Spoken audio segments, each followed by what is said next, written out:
to Spirit Talk Show. I'm Doyle, the host. Spirit Talk Show, bedtime stories for grown-ups. If you guys would like to get involved in Spirit Talk Show, you can go to our website, spirittalkshow.com. You can also see us on Apple and Spotify and YouTube, and look out for some new things coming. But we are reading AI-generated stories with cool people, and it's nice to find cool people willing to come and read them with me. Usually they become friends after they read with me. So we tonight we have a guest, an author. Allison, I'm not sure I know where you're situated now, but it's Allison Wells. You're an author. How would you describe yourself, Allison? Welcome, by the way. Thank you so much. I'm excited to be here. Well, my name is Allison. Okay, what do you want to know about me? Oh, I am an author, multi-genre author. I yeah. live in South Carolina with my family, so it is late at night here when we're recording this. Oh, yes. Well, late in my world because I have four kids and they take up a lot of my time. Yeah, you have three But sons, actually. Three sons and a daughter, right? I do, yes, Yeah. three sons and a daughter. Ooh, you did your homework. Yeah, I do that. Uh, I do that sometimes.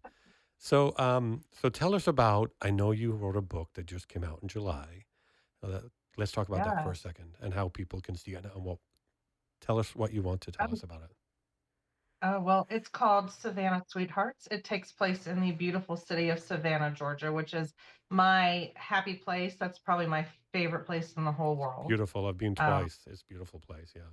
yeah, it is the best place, and I get giddy just driving up to it. It just fills me with absolute joy. That's great. But the book is actually three novellas in one. Hmm. So you get three shorter stories in one long book, Okay. and they are all sweet romance. They're all interracial romance. Hmm. And they have a wide variety cast of characters. And so are So they set in present time?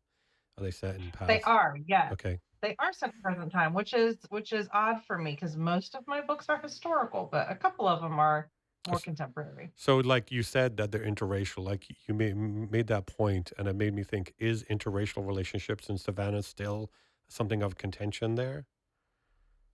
I don't live there, so I Okay, don't know exactly. I think across the South, it is still a little bit, I don't want to say taboo, but it can be frowned upon. I okay, think in the little bubble that I live in, it's not, but yeah. I do think that there are some areas that are still not excited about that. Okay, so you're a writer. So you're a writer. Your whole professional life, you've been a writer, or is this something that's happened in the last few? No, so I graduated with a journalism degree Hmm. and couldn't find a job right off. And so I started taking pictures and at a Sears portrait studio of all places. Okay. And I absolutely loved it. Wound up going to tech college and Hmm. getting certified in photography. And I was a wedding photographer for several years. Oh wow. So how long have you been writing then? Well, oh gosh, I worked for a newspaper. I've been in the industry for about 20 years, Okay. but I worked for a newspaper for several years. I've done a lot of freelance writing for magazines and other publications, but I had my first book published in 2019. Oh, wait, just pre-COVID, people had lots of time to read then in a few months after that. Great. And Yeah, yeah. what was your first book called? My first book was called War Torn Heart, and it is if my editor listens to this, I'm so sorry. It's probably my least favorite of the ones Uh-oh. that I've written. So, It, well, you know what the curse is now that you've said the least favorite is probably going to be the best performing and the one that gets optioned for a movie and the one that gets optioned for a oh my series. gosh. So you're going to say like, oh, really, that one? Yeah. Well, at this point it's 5 years old, and so maybe that's not gonna happen with it. I mean, it's a sweet story, but Yeah.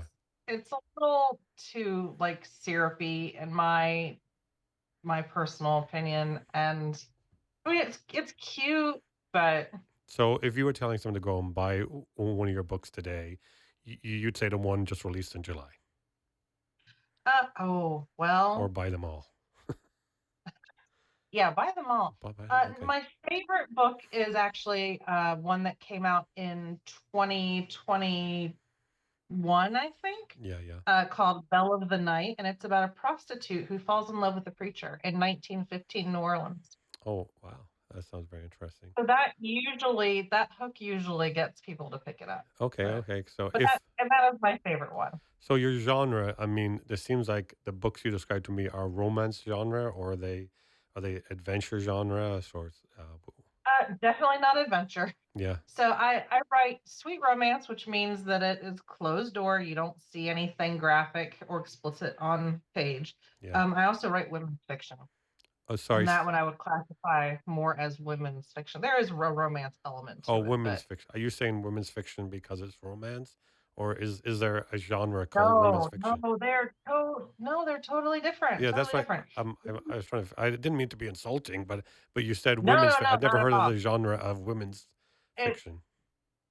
what? Really? I mean, I guess because you're a man. I'm maybe I sorry. am a man, and Um, maybe there. I didn't that women's fiction is a genre. it is. It's a huge genre. Is there men's And it fiction? well, so that's kind of the misnomer there is that women's fiction is for women. Hmm. General fiction can be for everyone. So I don't think there is such a thing as just men's fiction. And I have a feeling that if someone decided to invent a genre called men's fiction, it would get a lot of flack. So yeah, I guess I'm not understanding why there's a genre called women's fiction. I didn't really. It, because it usually features a female protagonist Okay, and it is geared towards women between the ages of 18 and 65. okay. So I want to talk about a few things that I thought was interesting about your profile. So Oh no. yeah, Yeah. tell me what's the best part about being part of the Bacon tribe? What's the Bacon tribe? Oh my gosh. Oh, where did you see that? It's it's on your profile, or at least a It sure is. chat GPT found it about you. So Oh my gosh. yeah. Oh. So the Bacon Tribe is a group of my friends, my best friends, and someone. Um, we all live local, but we met online on Hmm. Facebook actually, in like a community group, and just became best of friends. And someone else said that we were like a beacon of light, and I mistook it as a bacon of light, and Bacon. I didn't understand what a bacon of light was and we just kind of became the Bacon Tribe after that. That's And funny. it's been 8 years that we've been Wow. the Bacon Tribe, and we kind of co-raise our kids. Our kids are like cousins, and Hmm. we do life together. So So my honeymoon was in the South when I got married. I'm unfortunately divorced now, but in the year 2000, remember, and everybody drank sweet tea. Everywhere you yeah, went, it was sweet tea. You want some sweet tea and yeah. hush? He said they would walk into a restaurant and, hey, y'all want some sweet tea and hush puppies? Everywhere we went. And so I noticed you're a sweet tea fan, right? I I am a self-admitted sweet tea addict. Okay. Um, I used to say that I liked tea flavored sugar. I have amended my ways a little bit, and I now like, you know, Sure. I like tea.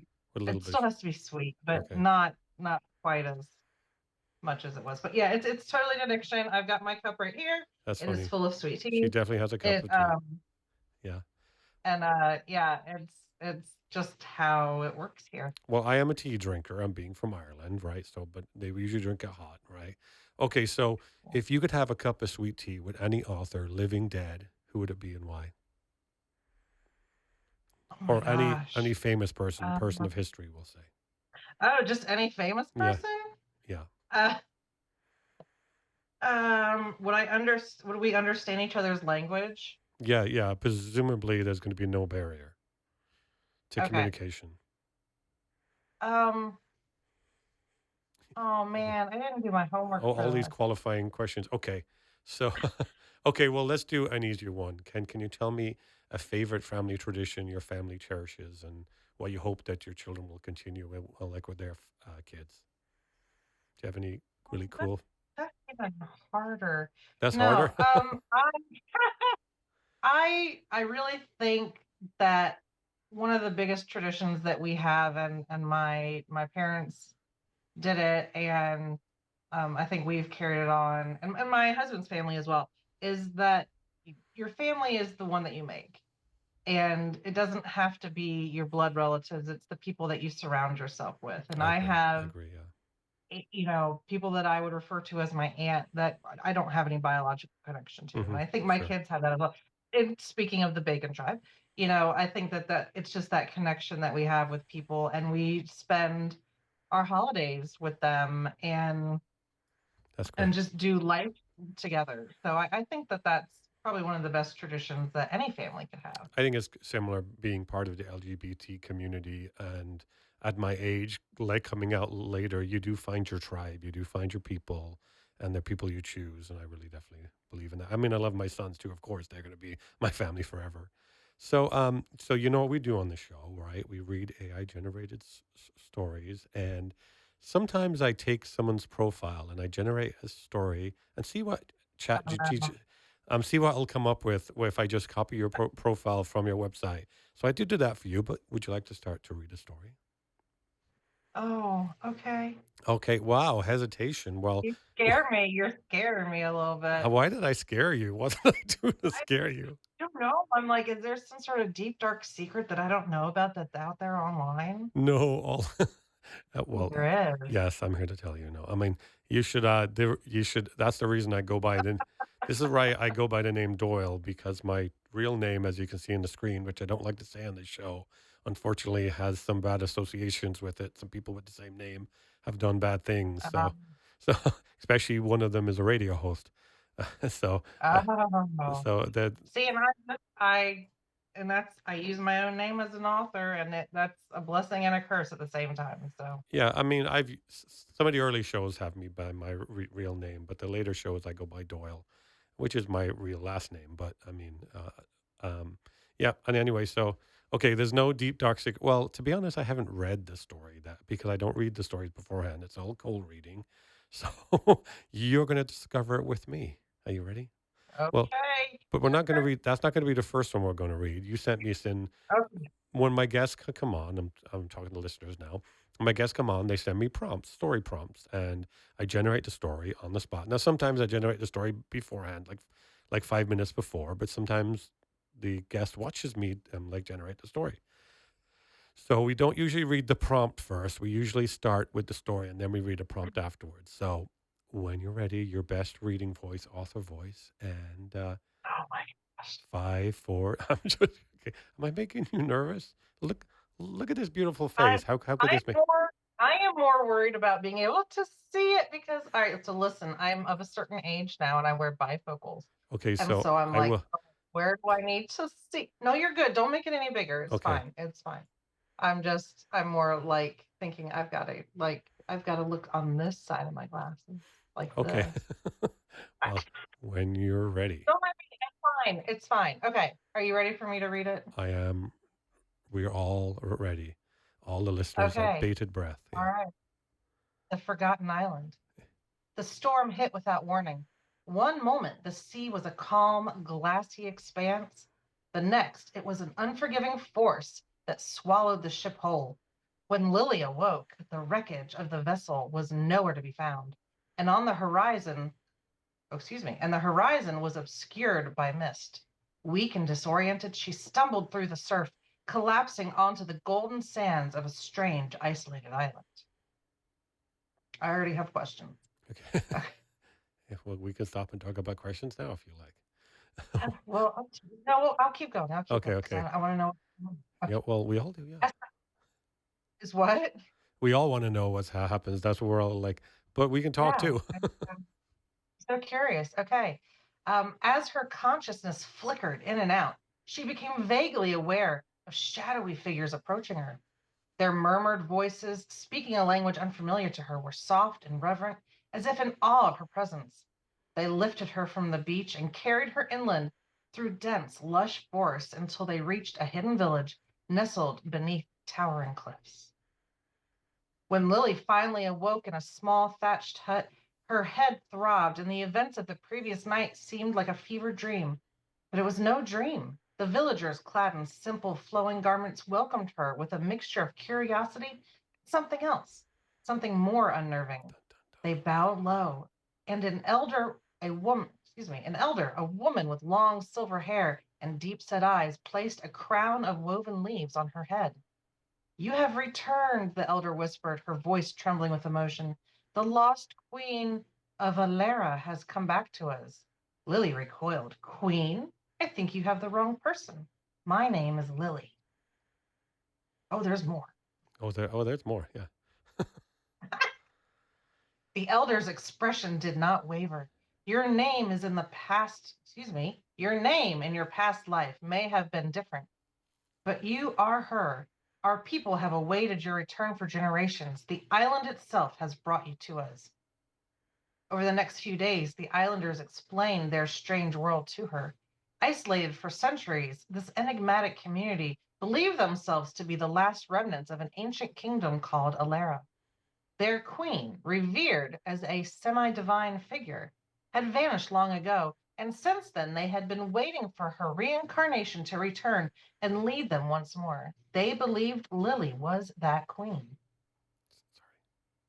Sorry. Okay, go. Sorry. At first, Lily was certain it was all a misunderstanding. She had never heard of this island or these people. She had a life back home, though what remained of that life she wasn't sure. She had no family to return to, no one who would miss her.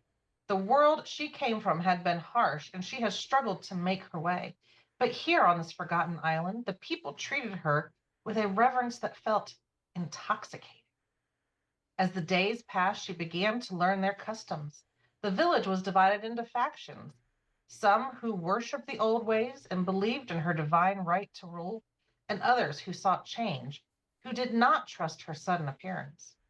Tensions simmered, and she could feel the weight of expectation growing heavier on her shoulders.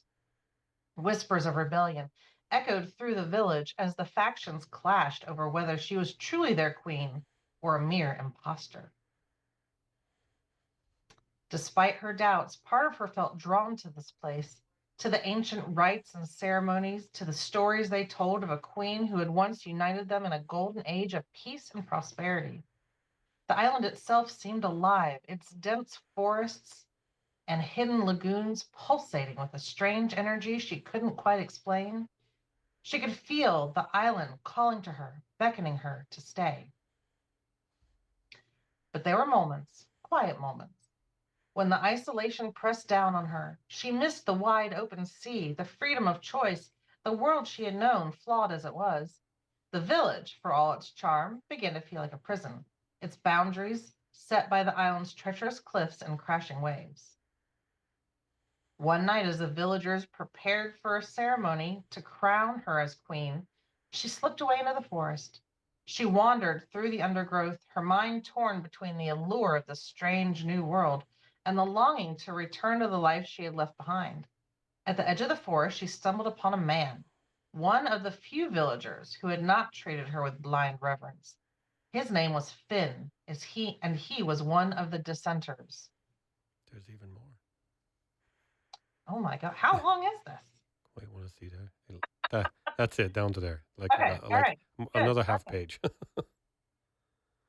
All right, so Lily is now talking with Finn. Yeah. You don't belong here, he said quietly, his dark eyes reflecting the moonlight.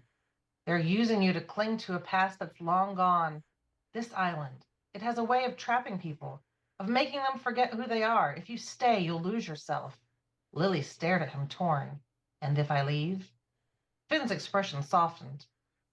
There is a way off the island, but it's dangerous, and there's no guarantee you'll survive. But if you do, you'll be free. The temptation to leave, to return to the life of her own choosing, gnawed at her. Yet the thought of abandoning these people who had placed their hopes in her was equally unbearable. The island seemed to pulse with expectations, as if it too was waiting for her decision. In the end, Lily realized that the choice was not about ruling or escaping. It was about reclaiming her identity. Whether she stayed or left, she would decide for herself who she was. At dawn, as the village gathered for her coronation, Lily stood before them, the crown of leaves in her hands. She looked out at their expectant faces, some filled with hope, others with doubt, and smiled. My name is Lily, she said, her voice steady. I am not your queen. I am not the person you've been waiting for, but I am here now, and I will help you find a new path. With that, she placed the crown at the feet of the elder and walked away into the forest, her heart light for the first time since she had washed ashore. Whether she stayed or found her way back to the world beyond, she knew now that her fate was her own. I kind of went a new direction there at the end. So it was about, what did you think of that Yeah. story? I have lots of questions. Okay. And you want So to, if I had a client who wrote this, can you go back to the top of it, to the yeah, beginning of yeah, it? okay. Because I know you do writing coach too, right? Yeah. Yeah, And okay. so that's kind of how I'm looking at it, is if someone gave this to me as a story to coach or edit, Yeah, I have questions. So um it starts off all right. So we immediately, the ship has gone down. When Lily awoke, the wreckage of the vessel was nowhere to be found, and the horizon was obscured by the mist. So, and she's stumbling through the surf. How? So basically, she's in the water. mm-hmm, How is she? So she's woken up in the water. mm-hmm. The ship is nowhere to be found. Is she just floating there? I guess she's just floating, maybe with a plank or. So she kind of, well, there's no wreckage to be found though. So she's Okay, on a plank. okay. There is this. This isn't Titanic where there's a door. Yeah, that two people could have fit on. You Yeah, know. yeah. Uh, so yeah, so like, how is she's just bobbing up and down in the ocean until she gets close enough to the island? I mean, I and guess so so. and it does. She stumbled through the surf, so to collapse on the golden sand. Yeah, But it's just not clear enough to me that that's what is going on. I'm yeah. also highly confused as to why the centuries old, village, why is the guy named Finn?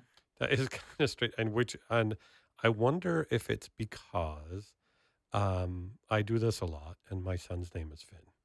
So I don't know if it Oh, knows a lot about me. So I don't know if that, it's not spelt the same though, but his name isn't actually Finn. That's what we call him for short. It's something else which I don't necessarily need to say on the radio. But right. um, yeah, and also it seemed like That the figures at beginning were depicted as kind of ghostly, shadowy things, but then right, they were just tribal people right. And I mean, they speak the same language. or And I speaking. realize fiction is a suspended reality. I do Well, understand it that, but says still, like, it does say speaking language unfamiliar to her, but oh, yes, I it guess does say that, I but guess yet you. she knows what they say. But then the elder on one paragraph later speaks in English. Return. Yeah. Yeah, she says, "You have returned. You are the lost queen, Alira." Has come back to us. I don't think I've done this much like analysis. Okay, so if this was a story submitted to you as a coaching, would you say it needs a lot of work, or OMG, like was this written by a sixth grader, or So in terms of storyline, I definitely think it needs some work. Again, trying to make it clear, uh, where was she going? What usually when we do coaching, we want to establish immediately, what does the person need? Well, yeah, she needs to not be in the ocean, right? Obviously. So that's solved right away.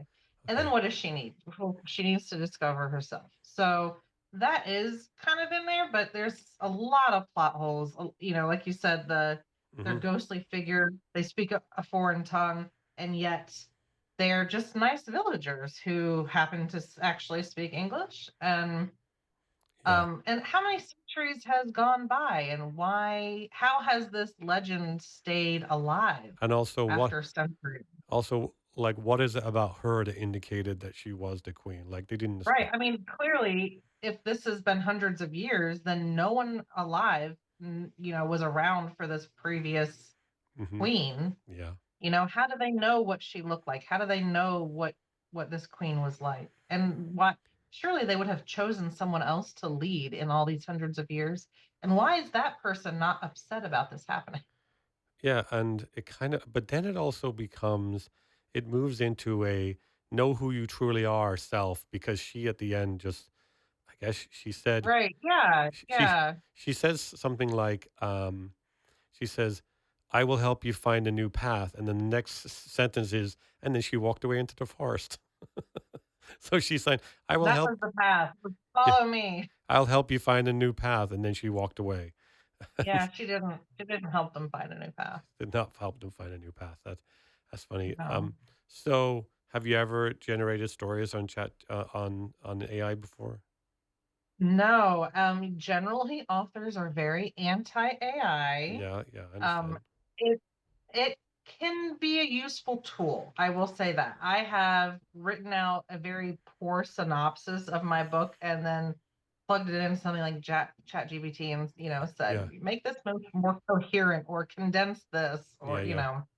something like that. And I use that as a tool to help me craft what I want it to be. So I don't just copy and paste. Well, yeah, But it's just a tool. I use it on my yeah, show just yeah. because it's a tool and it's fun. I'm not. I mean, if we use it maturely, I think it's okay. I mean, it's not going to replace like authors. Hey, do you want to read the prompt there?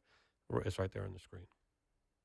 You want me to read the Oh prompt? yeah, because now Okay. we've read the story, we got to read the prompt, right? Now we've read the story. Okay.